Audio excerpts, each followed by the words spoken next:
So remember how the past 2 months I was doing so good with not buying so many books? Yeah, that went out the window this month. I bought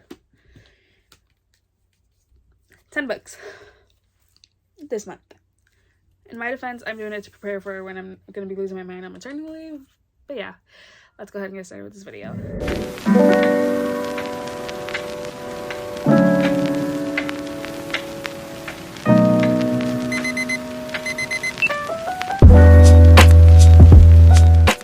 Welcome to my channel, or welcome back to my channel. We're going to be doing my November book haul. I have it broken up into 3 piles: Barnes & Noble, Walmart, and subscription box.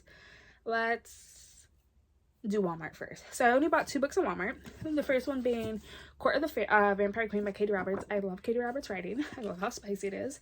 We follow a girl named Mina who wants to get out of her father's control. She's half a human, half vampire, and she is always torn between these 2 worlds until her father gets close to the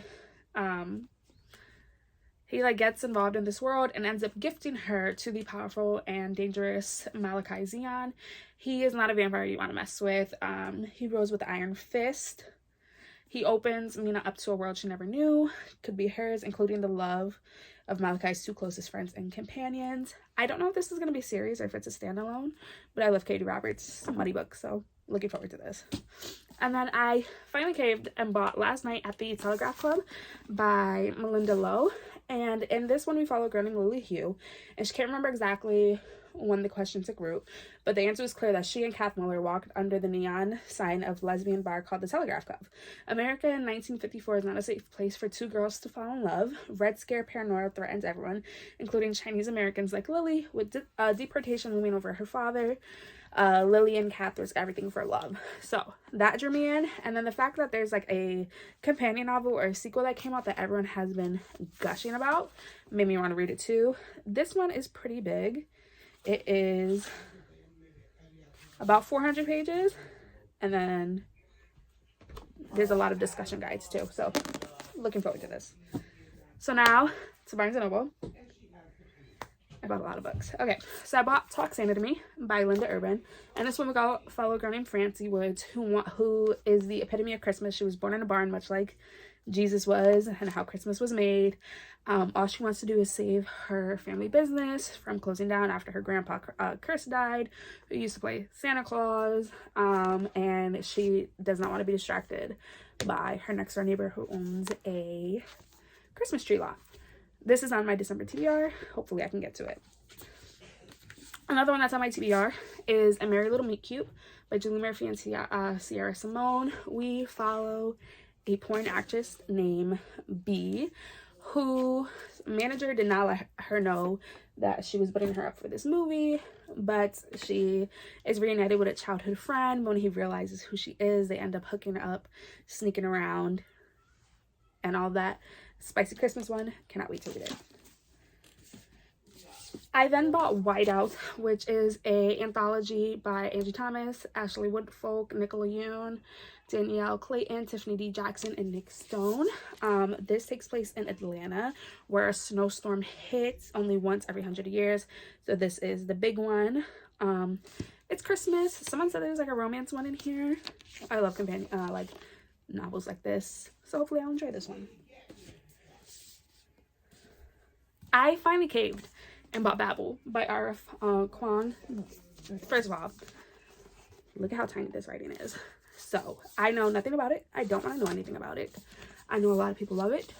I bought it. I caved. This will be my big book to try to read. I then bought Legend Born because I guess the second book just came out and a lot of people are loving it. So we follow a 16-year-old named Brie after her mother dies in an accident. She wants nothing to do with her family or her childhood home, and she ends up applying for this program at UNC Chapel Hill for high school students until she witnesses a magical attack her first night on campus. A secret society of so-called Legend-born students that hunts the creatures down. There's a mysterious teen mage who calls himself Merlin, who attempts and fails to wipe her memory of everything she saw. After it fails, it is revealed that she has her own magic and a buried memory with a hidden connection. The night her mother died, another Merlin was at the hospital. Now that she knows there's more to her mother's death than with a police report, should do whatever it takes to find out the truth, even if it means infiltrating the legend born as one of their initiates. So yes, looking forward to this. A lot of people like the first book, but not a lot of people are liking the second book from what I'm seeing on Book Talk and Book Twitter. So who knows? I then got Neon Gods by Katie Roberts, so another Katie Roberts book. This one is spicy retelling of Persephone and Hades. They are my favorite. That is all I need to know. This is book 1 of, I think it's going to be like a 5-book series. I love Katie Roberts. And then I bought, lastly, from Barnes & Noble, Before the Coffee Gets Cold by Tashizu. I do not want to mess this up.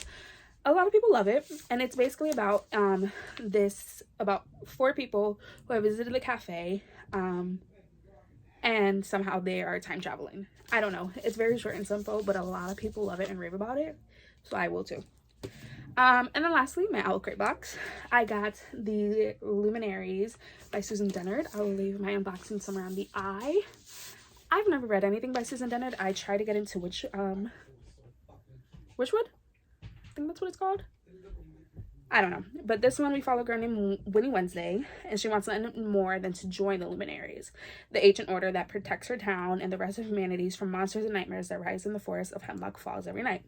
Ever since her father was exposed as a witch and a traitor, her and her family have been shunned, but on her 16th birthday, she can take the deadly Luminary hunter trials and prove herself true and loyal and restore her family's good name, or die trying. But in order to survive, she enlists the help of one person who can train her, Jay Friday, resident bad boy and Winnie's ex-best friend. While Jay may be the most promising new hunter, he also seems to know more about the nightmares of the forest than he should. Together, he and Winnie will discover danger lurking in the forest no one in Hemlock Falls is prepared for.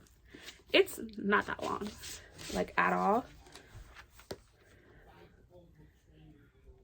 It's literally 292 pages. So that's like a lot to be packed into this little book, but I'm looking forward.